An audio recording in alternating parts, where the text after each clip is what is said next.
Maybe they'll put my okays in a different place here. I hope I got everything hit now. Just put O. Let's go full strokes. There we go. That's better. Can you see that all right, dear? I'm trying to Uh, de-emphasize my nose. if you can read that there, dear, I won't worry about that one over there right now. See, I can't see the slides over there. Well, maybe I can change the view. Hang I on. don't need this one. I can just use that one. No, you got to have that up there so they can see you. Well, There we go. Okay, now I can change it to so I can see. Okay, you're good. Put it back where it was. Hey, Letch. hey, Letch. Hi. Go ahead and lift your thing up there and say something so I can adjust your screen right now. There we go. Oh, You're there you good. go. Okay. I can see. Okay. Better. Yep, much better. Let me put this one. Hey, Rodney.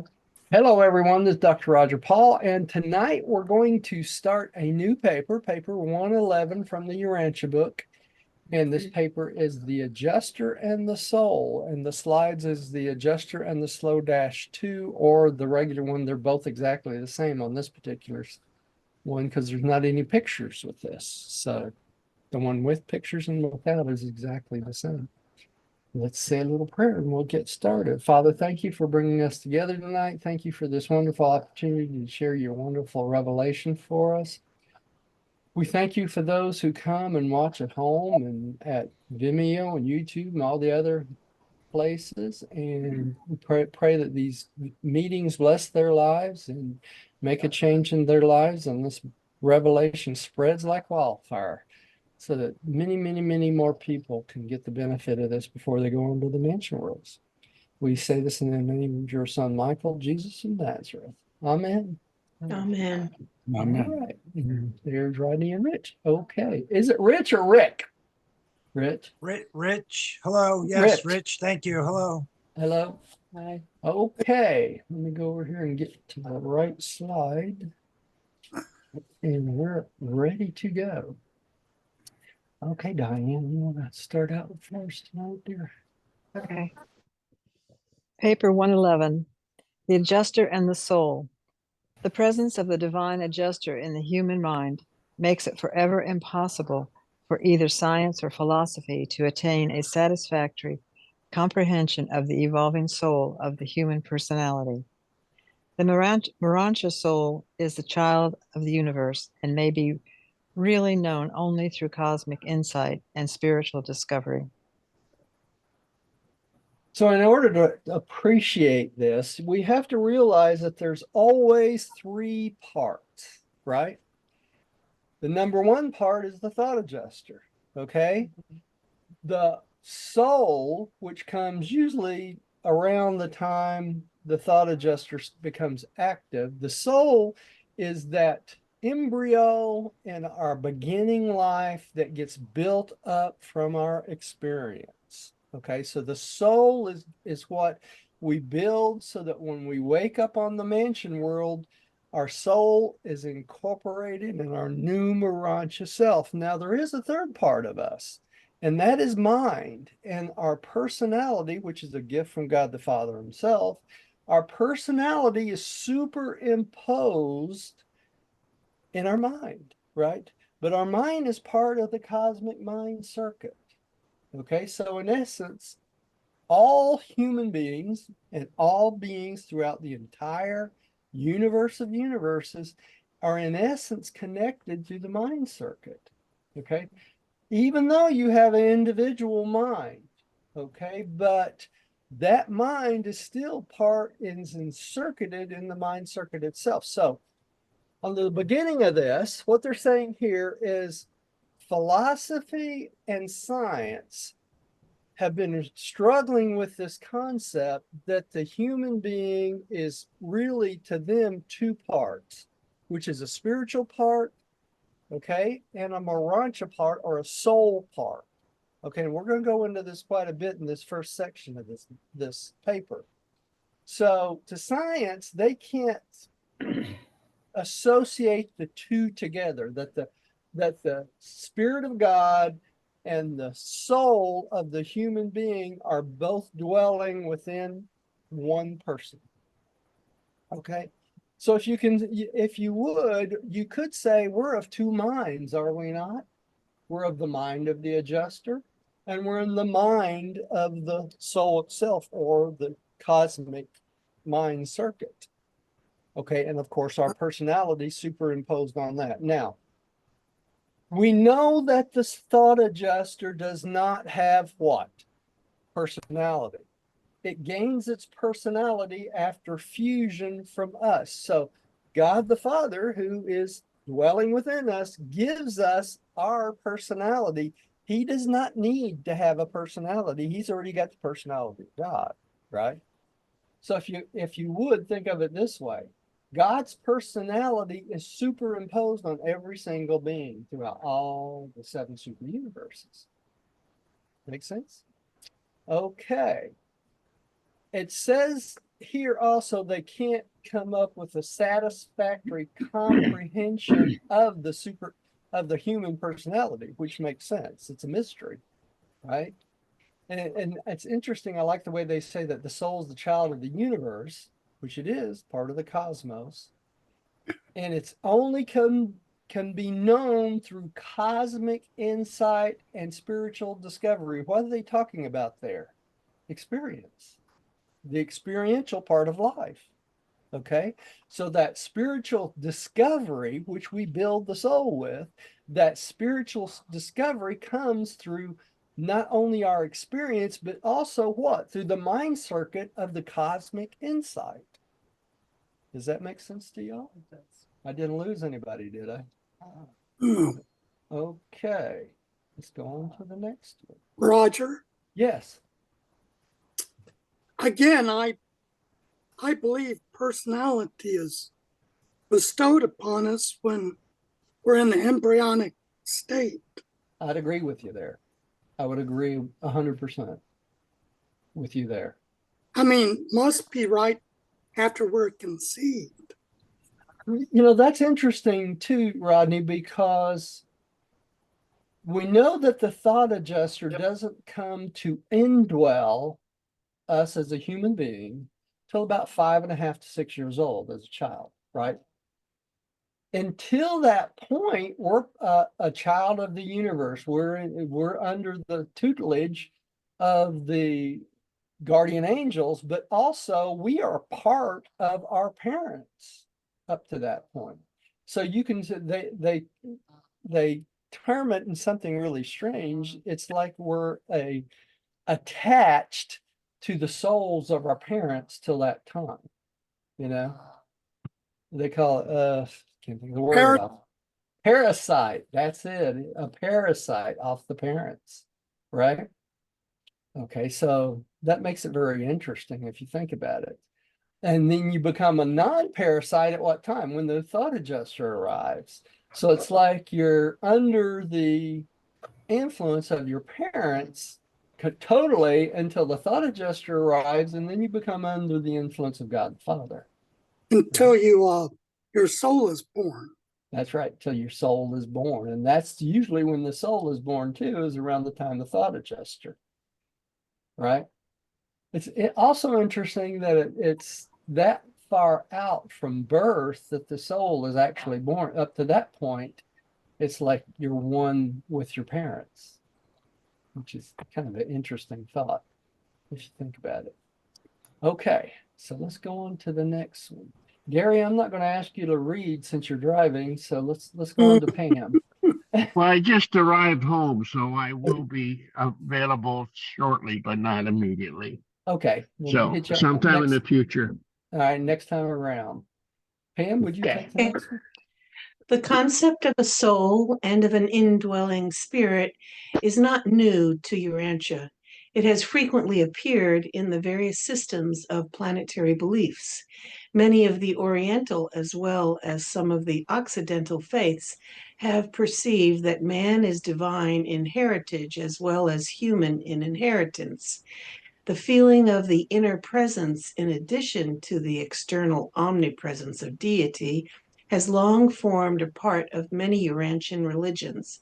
Men have long believed that there is something growing within the human nature, something vital that is destined to endure beyond the short span of temporal life. So many of the Occidental, and we're going to get examples of these in future paragraphs, but what I want to bring to light is the fact that almost all the early religions realize that there's something other than just ourself, that there's this spiritual oversight of us from very early on, and almost every religion believes in that oversight, or what we consider God the Father. Okay. All right. Let's go on to the next one. Jane, would you take the next one, please? Okay, before man realized that his evolving soul was fathered by a divine spirit, it was thought to reside in different physical organs: the eye, liver, kidney, heart, and later the brain. The savage associated the soul with blood, breath, shadows, and with reflections of the self in water. Isn't this interesting? Because we still use the term, in my heart I feel one thing, in my head I feel another. Remember that? So this is what's left of our heritage, that we at one time believed like the soul was in the heart and the mind was in the head, right? And it's interesting to me because when they talk about the thought adjuster, they talk about it indwelling the mind. Do y'all remember that? But if you think about it, the mind is a superimposition of what? The brain, right? We know that if the brain gets damaged, then the thought adjuster is released to go on, uh, take us on our journey, right? So if our brain is damaged, in essence, you're no longer considered a human being. Your thought adjuster goes on, your guardian angels takes you on, and that's it. You're just really a vegetable. You're just, your body's still living, but there's nobody home. Roger, Yeah. I'm going it's to the meeting, almost, Joe. Okay. it's almost as if our brain has an antenna. Yeah, you could say that, right? The whole brain is like an antenna. Yeah, really. It's interesting to think about things like this, but none of these things are true. The closest thing to being true is the fact that we know from what it tells it that the brain is where the thought adjuster is superimposed to adjust our thoughts, right? But it's really not part of the brain, is it? If you think about it. Just like the mind circuit is really not part of the brain, is it? Correct. It's a superimposition. Just like what? The Spirit of Truth and the Holy Spirit, what are they? Superimpositions on the brain. But you Okay? have to, you have, you have to have a brain for it to function. A material thing for it to function, because we're in the what? The material reality. When we go to the Urantia reality, all things change, right? We'll have a Urantia brain. Yes, we will have a Urantia brain for sure. Once we're a spiritual brain. Uh-huh.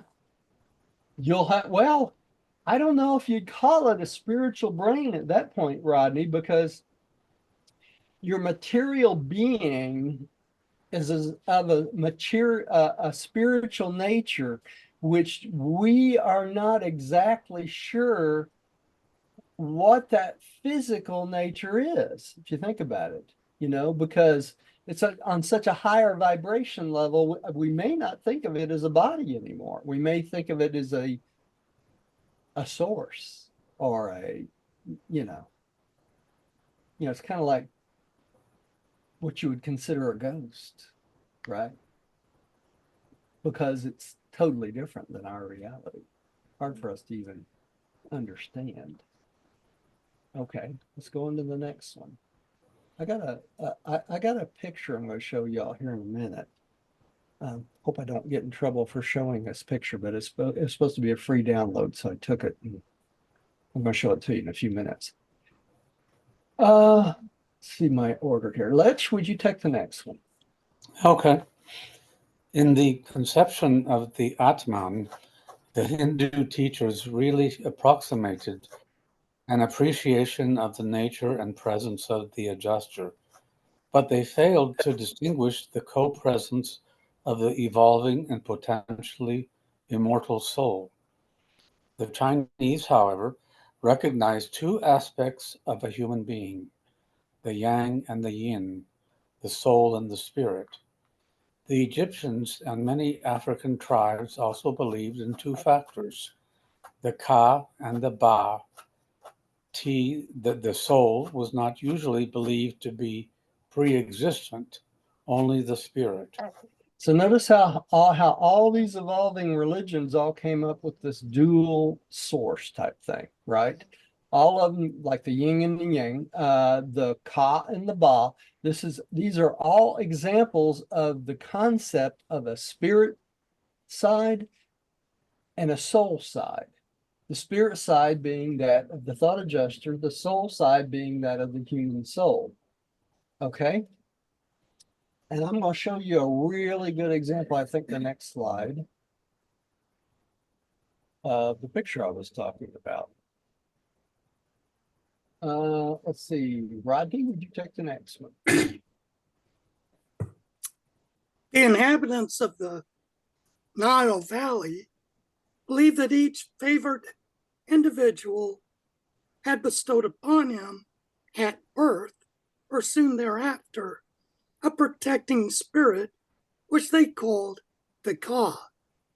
They taught that this guardian spirit remained with the mortal subject throughout life and passed before him into the future estate. On the walls of a temple at Luxor, where is depicted the birth of Amenhotep Amenhotep. Yeah. the third, the little prince is pictured on the arm of the Nile god. And near him is another child, in appearance identical with the prince, which is a symbol of that entity which the Egyptians called the Ka. This sculpture was completed in the 15th century before Christ. Okay, and I'm going to show y'all a picture of this. Okay. I can get it up here. Share.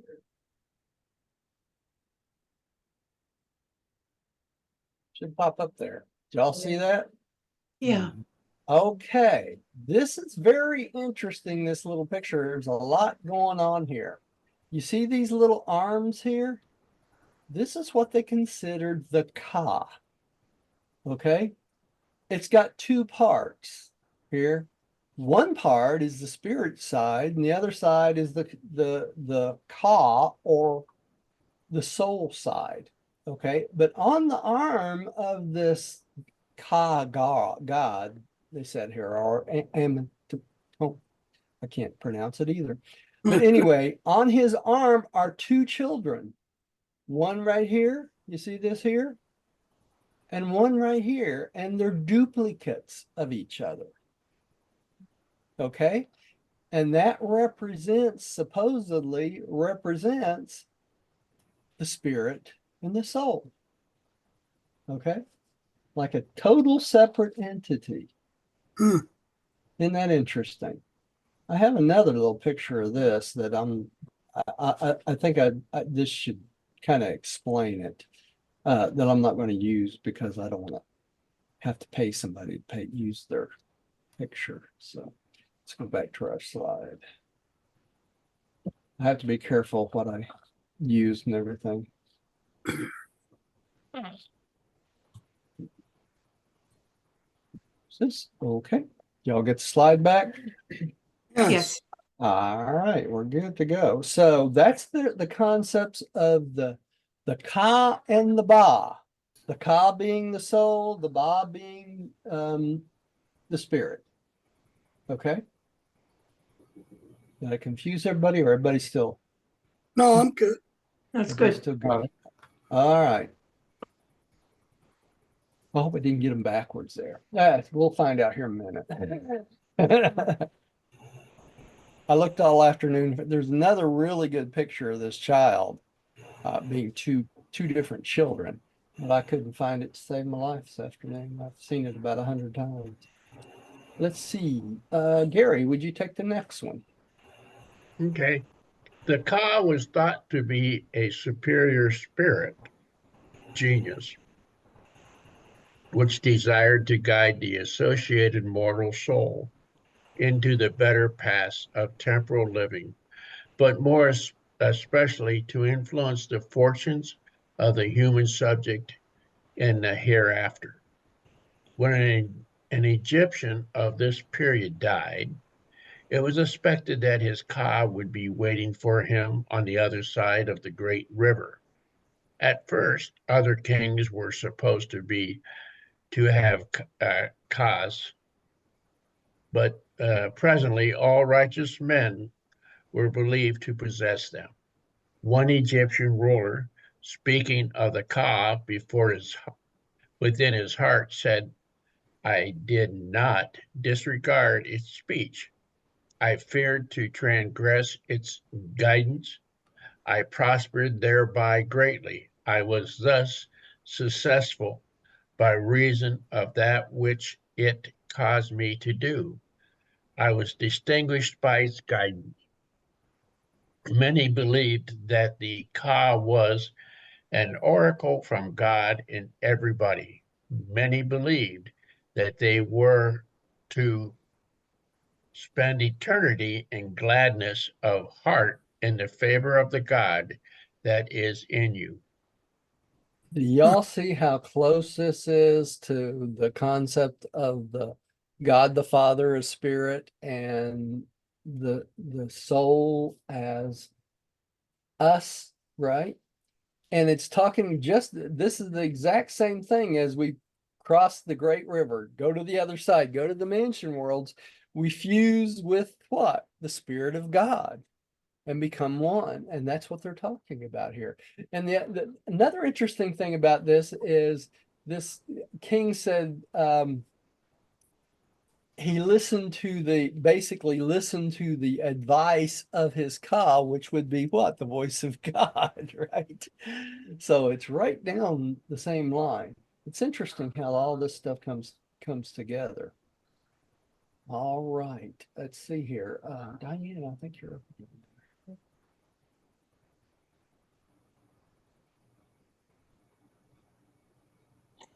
Every race of evolving Urantia mortals has a word equivalent to the concept of soul. Many primitive peoples believe the soul looked out upon the world through human eyes. Therefore did they so cravenly fear the malevolence of the evil eye. They have long believed that the spirit of man is the lamp of the Lord. The Rig Veda says, "My mind speaks to my heart." Because they figured that if this God was within them, then this God was within other people, and that's where they got this connection with the evil eye. If the God within that person wanted something different than they did, and so they had something to fear, right? It's superstition, but it's very, very close to what we're talking about. All right, next, the mind is the arena of choice. Let's see here. Pam, I think you're up. Okay. The mind arena of choice. Though the work of adjusters is spiritual in nature, they must perforce do all their work upon an intellectual foundation. Mind is the human soil from which the spirit monitor must evolve the Urantia soul with the cooperation of the indwelt personality. Isn't it interesting here how they talk about everything being of almost different entities? They talk about the spirit monitor must evolve the Urantia soul within us. Okay, so the Urantia soul, if you think about it, is not active during your finite existence, is it? It's learning, it's developing. Okay. But the mind is superimposed on that. So that's another part. And the mind is indwelt with a personality. So the personality of this person and the experience of the person and the adjustments of the thought adjuster creates a soul that grows over time with experience. Makes sense? Makes sense? So It's you can see- interesting. There's you've got the mind, the soul, and the personality. Right. Yeah. And they're all different, right? They come from different sources. It's another type of Trinity. It really is. If you can bring it right down to it, right? And if you think about it, it is kind of a Trinity, because what do you have? You have God the Father, is the Father himself, right? You have the mind circuit. What is the mind circuit part of? Husband, Inf- mind, Mother Infinite Spirit. Mother Spirit, the Mother infinite Spirit. spirit, right? yeah, And the soul itself, what kind of gift is that from? You think about it, all spirit beings originate in the sun, right? yeah. All spirit beings.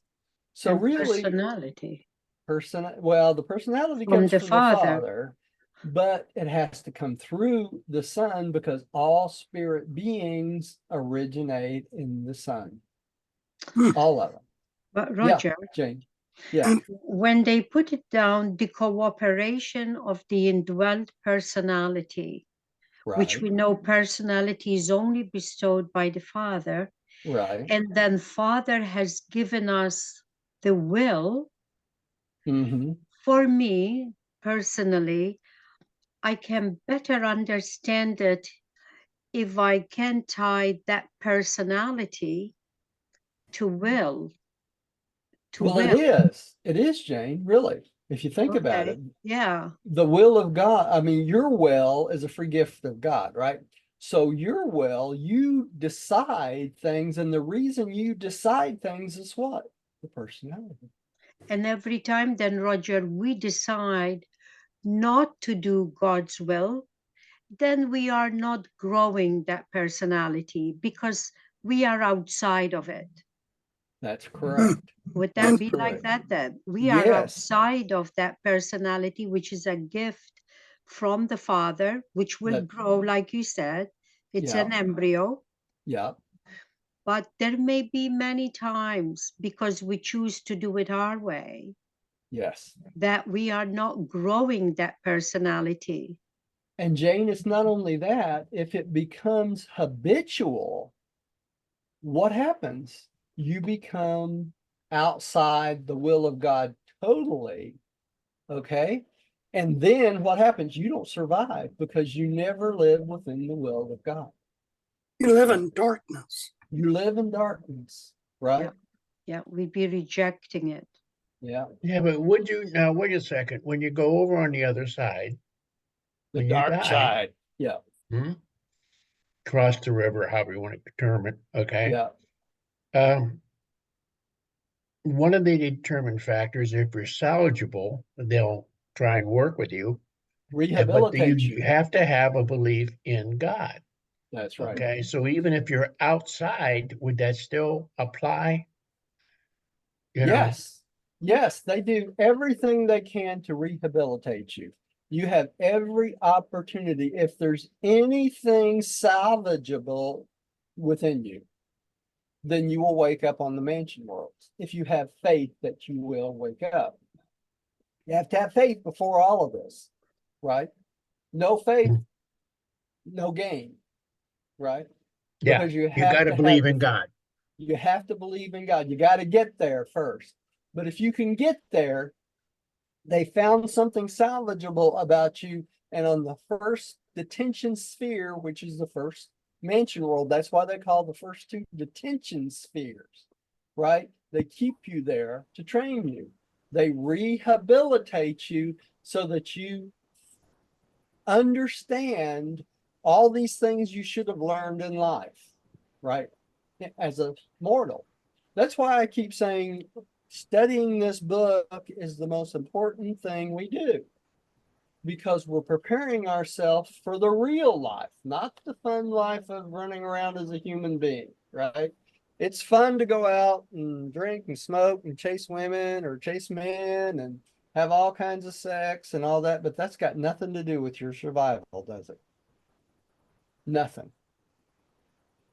Now, if you have relationships with personalities where you give, you love, you share, what's the difference in that?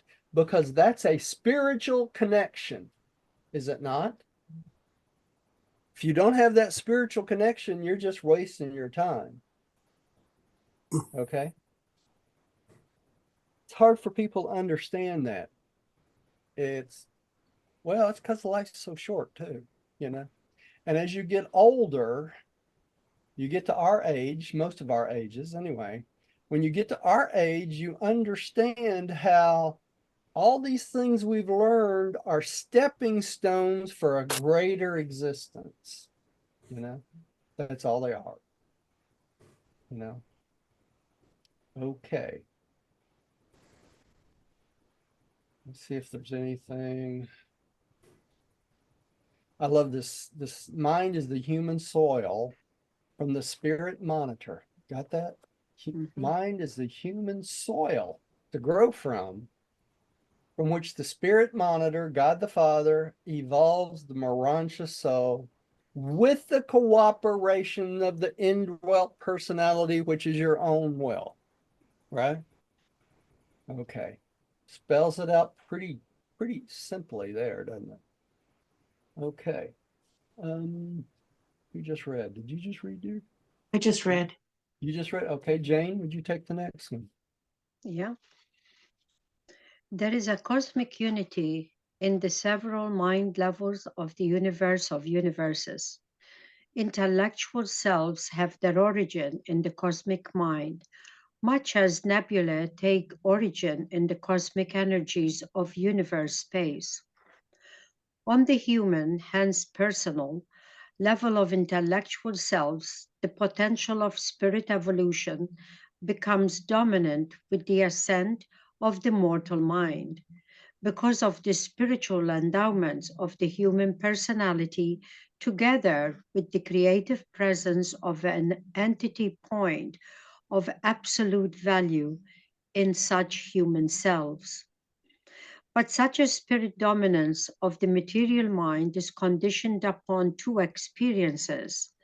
This mind must have evolved up through the ministry of the seven adjutant mind spirits, and the material personal self must choose to cooperate with the indwelling adjuster in creating and fostering the Morontia self, the evolutionary and potentially immortal soul. Okay. Y'all want me to explain this paragraph totally to you? Yes, please. Yeah. Okay, because it's kind of complicated and it's going to take me a few minutes to get through this. This is not a quickie. All right. First, it talks about there's cosmic unity in several mind levels of universe of universes. What are they talking about here? They're talking about the cosmic unity of all the different levels of mind, from finite to all the different Morontia levels to all the different spiritual levels. There's a unity that goes throughout all of them. And that would be all the trinities. That would be all the trinities and all the experience. And, yeah. you know, this has to do with what? The supreme being. Okay. The experience going into the supreme being. Okay. It goes on to tell us that we have our intellectual selves has its origin in the cosmic mind. Okay, so the cosmic mind that's superimposed on us down through the infinite spirit, through the local universe mother spirits, through the seven adjutant mind spirits, You still with me? You see the steps? Yeah. Okay. This all has the origin in the infinite spirit, but it comes down through all these different levels to take us into who we're going to be, just as much as the cosmic energies goes out through all the super universes and keeps everything running. Okay. Wow. Works the same way. Okay. You see why this is hard to kind of understand? All right. It talks on the human level, hence personal. What are they talking about? This is talking about each and every one of us individually, personally. All right. Our intellectual selves and our potential for spirit evolution becomes dominant. How does that become dominant?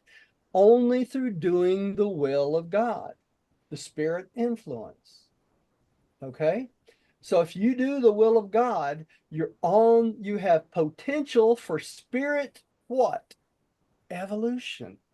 Mhm. So you will evolve to become a spirit entity. See why this is so important? All right, so what it talks about here after that, because of the spiritual endowments, because we have a thought adjuster and human personality together. So we have a thought adjuster and our own personality trying to meld with each other. Okay. There's an entry point by our minds coming together to create a absolute value in each and every one of us. And what is that absolute value? Fusion. Non-perishable too. Yeah, Non-perishable. unperishable. So it's our fusion when we bring those two things together. All right. And then it goes on to tell us the spirit dominance. If we let God the Father dominate us as a material mind, all right, two conditions have to occur, two experiences. We have to evolve through the ministry of the 7 adjutant mind spirits. We have to do what? We have to go up the 7 cosmic levels. Okay? Plus, the material self must choose, here it says, to cooperate with the indwelling adjuster. So we not only have to go through the 7 levels, we have to choose over and over and over again to cooperate with the indwelling adjuster to help us build our own Urantia self, which is what? The evolutionary and potential immortal soul. See how complicated that is? You know, just throw everything in that paragraph, and if you don't break it down, you're going, went right over me, right? It's gone.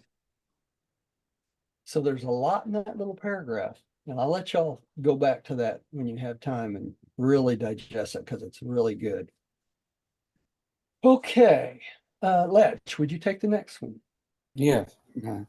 Material mind is the arena in which human personalities live, are self-conscious, make decisions, choose God or forsake him, eternalize or destroy themselves. So it's our brain that makes these decisions, doesn't it? But it's the mind that's superimposed on the brain that help us make these decisions. All right. But we have to make self-conscious decisions. You have to choose what? God. Survival. You have to choose God. Right? Because, Roger, there are many, many people who do a lot of good work, Yes. but they do it for personal credit, personal ambition, or also there are many people that do it for the sake of mankind, not because they believe in a God. That's true. That's true. And just because you are a do-gooder of works, Jane, does not necessarily mean you're going to survive, does it? No. No. Okay. What did Jesus say at judgment for these people? I did Get- not know you. I did not, perfect. That's exactly right. Get behind me. I did not know you. Right? You understand why he said the things he said in his life now? You Mhm. understand how this all works, and it makes the life of Christ come alive, you know? Because when he said something, it was important always. And we just go right through it, like it's nothing. And the preachers can't explain it. Why can't the preachers explain it? Because they don't understand it, right? I was telling my wife this morning, I saw on TV this morning, I always turn on the videos for the cats in all the rooms and going through, turning on one of the TVs. And I was commented last week about somebody asking their followers to send them $300 seed money. It's all about sending this money in. $300, $300. Guess what it went up to this morning? $1,000. Thousand. Yeah. Inflation. Yeah, inflation. So, The Biden factor. No, the but Biden. Jesus said, you were freely given, you freely give. You freely give, but he also said you can't you can't serve what? God and mammon. Both. Yeah. Right. You serve one or you serve the other, and mostly in your life. All right. Let's go on to the next one. I'm on a different slide there. Did I slip a slide? Skip a slide? That's the one we just read. Did we read this one? No, We haven't. No. this is new. This one.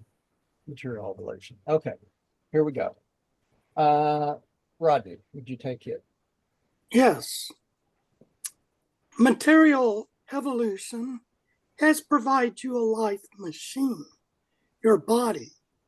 The Father himself has endowed you with the purest spirit reality known in the universe, your thought adjuster. But into your hands, subject to your own decisions, has been given mind. And it is by mind that you live or die. It is within this mind, and with this mind, that you make those moral decisions which enable you to achieve a juster likeness, and that is God likeness. Decisions, decisions, decisions. How many times in this book it says this, right? It's all by our own will and by our own decisions, right? And it's interesting here, it starts us out, it says, the Father himself has endowed you with the purest spirit reality known in the universe, your thought adjuster. So your thought adjuster, you don't get a defective thought adjuster, right? Never get a defective thought adjuster. Your thought adjuster is a part of God, is God. All right. But it's within your own mind and the decisions you make that you live or die. See the importance of this? Why you need to decide to try to do the will of God, right? God likeness. Okay. Gary, you get a real short one here. Okay. Mortal mind is a temporary intellect system loaned to human beings for use during a material lifetime. And as they use this mind, they are either accepting or rejecting the potential of eternal existence. Mind is about all you have of universe reality that is subject to your will. And the soul, the Urantia self, will faithfully portray the harvest of the temporal decisions which the mortal self is making. Human consciousness rests gently upon the electrochemical mechanism below and delicately touches the spirit Urantia energy system above. Neither of these two systems is a human being ever completely conscious in his mortal life. Therefore, must he work in mind of which he is conscious. And it is not so much what mind comprehends as what mind desires to comprehend that ensures survival. Wow, that helps. Yeah. It is not so much what mind is like as what mind is striving to do to be like that constitutes spiritual identification. It is not so much that man is conscious of God as the man yearns for God that results in universal ascension. What you are today is not so important as what you are becoming tomorrow, becoming day by day and in eternity. That's right. That's right. It hits it on the head, doesn't it? Okay. So I can ghost now that I find out I'm not so smart. Well, let's go back through this and just see what it's trying to tell us here, right? Great paragraph. Great paragraphs. It really is. First, it tells us that our mind is a temporary intellectual system, right? Loaned to us. It's not permanent, right? It's loaned to us during this existence as a finite being during our material lifetime, right? And in using this mind with every decision we make, that's what's hard for us to understand. Every decision we make, we are accepting or rejecting the potential of eternal existence. What the heck is Roger saying here? I'm telling you that every decision when you get out, you make with people, you're standing in line in a grocery store, if you're rude to the person behind you, or you tell the lady that's ringing up your groceries, you're an idiot or whatever, are you being kind to that person? No. Every decision you make either builds up your potential for eternal existence or takes away from it. Okay. And this is how we learn. We make mistakes day after day after day. I'm the king of mistakes, I can tell you. Yeah. That's so humble, honey. It's the truth. So I think I am. I'm the god of mistakes. Yeah. That's the way we go through life. But through those mistakes, we learn, right? And we grow.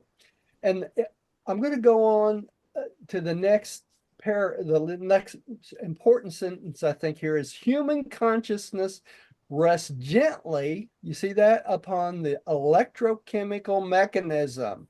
The brain. The brain.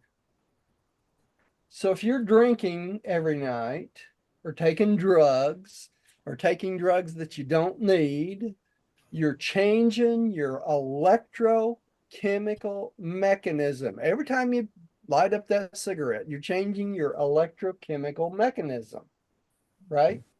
What's the electrochemical mechanism? The body, the brain. If you put crap into it, what do you get out? Crap, right? That's the way it works. Okay, so if you put good things in your body and you live a healthy lifestyle, what are you doing? You're creating a temple so that your thought adjuster can do its best possible job for you, and you're making decisions for your future. He agrees, right? You think I got it right on that one? This is she. This is she, I mean. Yeah. Okay. So this connection between this mechanical mechanism and the spiritual Urantia energy system above is a very delicate situation where they're communicating with each other. Okay, so if you change your electrochemical too much, what does it do? It hampers you communicating with your spiritual. Make sense? That's why the old preachers used to say, don't drink, don't smoke, don't chase women, that sort of thing, because you're destroying your temple to communicate with your spirit reality. Okay? And if you look at it that way, it makes a whole lot more sense, doesn't it? Because what we see, the human mind, is the conscious world. What do we also have? The unconscious world, the superconscious world. Okay? And it's through the superconscious that God the Father, the thought adjuster, communicates with us.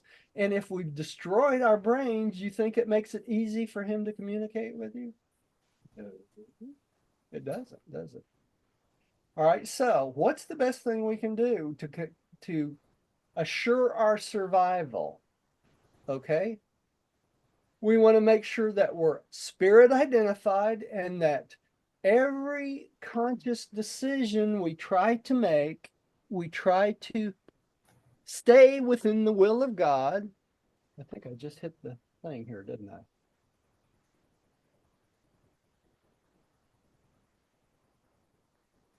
What is it, 1.5? My mouse fell and took off on me. There. We try to do the will of God. And the other thing we need to do is what? Yearn for God, right? Our Yeah. whole life should be about yearning for God.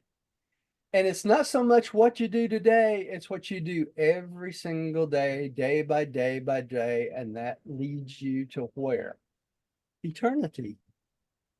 Make sense? One step at a time. One step at a time. Sweet Jesus, right? Yeah.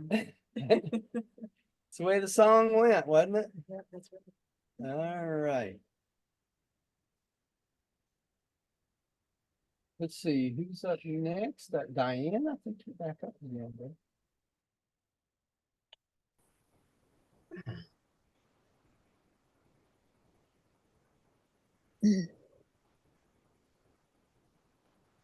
Mind is a cosmic instrument on which the human will can play the discords of destruction, or upon which the same human will can bring forth the exquisite melodies of God identification and consequent eternal survival.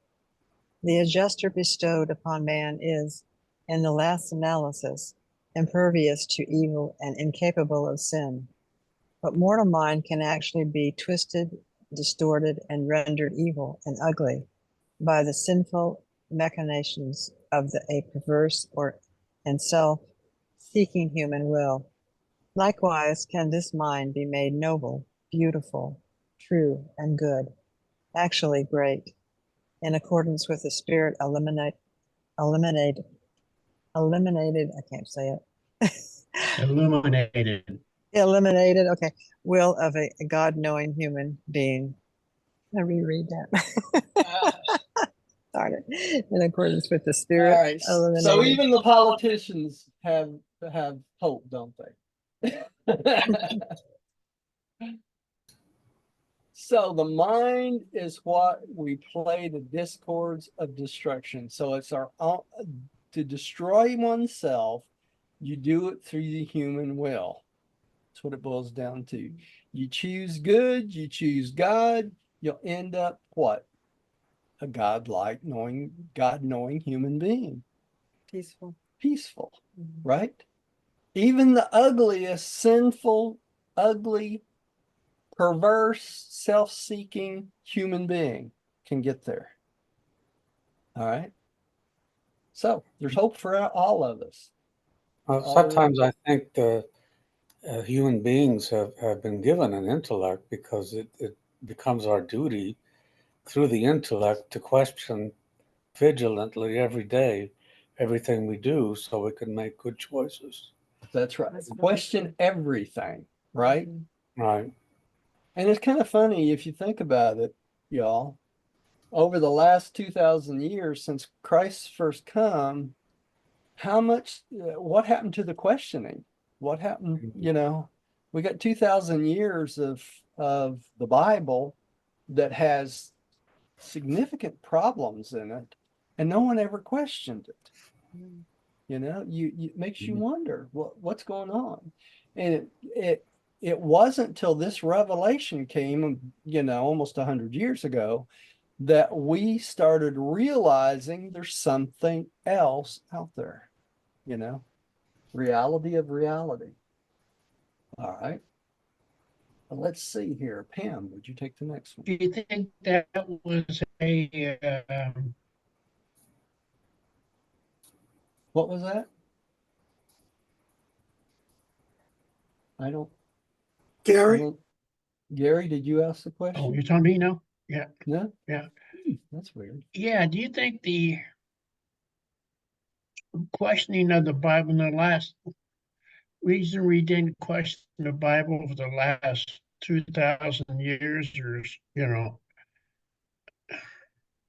I can't understand why we didn't Because you get burned at the question the Bible as stake. individuals. Okay, Well, I questioned the Bible, huh?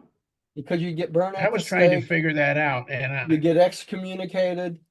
There's lots of oh, torturous things that the Christians did in the Middle Ages um, to keep people from questioning anything. And we should always question everything, right? Everything. Do I not go through this book with a question on everything? You think about it. When we break this down, if there's not a justification for it, I ask why there's not, and that's the way it should be. You only learn if you ask questions. I used to think, some instructors when I was going to different classes in school and stuff would hate to see me coming. They really would, because I would call them on stuff all the time. I had a real hard time in my religion and philosophy classes, Old Testament, New Testament, because the instructors knew that they couldn't get away with anything because that's going to call them on everything, and that's the way it should be. If you're going to learn, you got to ask. You don't learn anything by not asking, right? Okay. Pam, you want to take the next one? Evolutionary mind is only fully stable and dependable when manifesting itself upon the two extremes of cosmic intellectuality, the wholly mechanized and the entirely spiritualized. Between the intellectual extremes of pure mechanical control and true spirit nature, there intervenes that enormous group of evolving and ascending minds whose stability and tranquility are dependent upon personality choice, and spirit identification. And this is the problem of science and religion, is it not? Mm-hmm. You have the wholly mechanized, the intellectual, wholly mechanized, compared with the entirely spiritualized, don't you? Okay. And the two should be one. They really are one. If you think about it, when you read this book, you realize that science, mechanical things, and spirituality are all interrelated and integrated, are they not? Yes, they are. So that's part of the beauty of what you get from doing this. And we are out of time, y'all. That's why I love that concept of truth, goodness, and beauty. If you're truly looking for truth, you're going to find it all. You're going to All find three your up. Yes, truth you about will. everything. You'll find everything. That's exactly right. And it's interesting too that believe it or not, you can't grow a true spiritual concept of the world without integrating science and mechanics, can you? I mean, it's all part of the world. So anyway, so that's our story for tonight, everyone. We'd tell another one, but we don't know any other ones. So let's have a little prayer and we'll quit for tonight. Sweetie, you want to play? Okay. Dear Father God, in the quiet of these moments, we come to you with thankfulness and our hearts full of love and understanding. We thank you so much for this opportunity to gather together, to study as a oneness in our love for God. We thank you. We thank you for this. We thank you for this opportunity. We thank you for this amazing book that really helps us to stand tall and faithful and peaceful. And we're glad to share it with others as we have the opportunity. It is in your name, Jesus Christ, Michael of Nebadon, that we give thanks in our love. Amen. Amen. Amen, everybody. And let me Amen. stop the recording real quick here, everybody.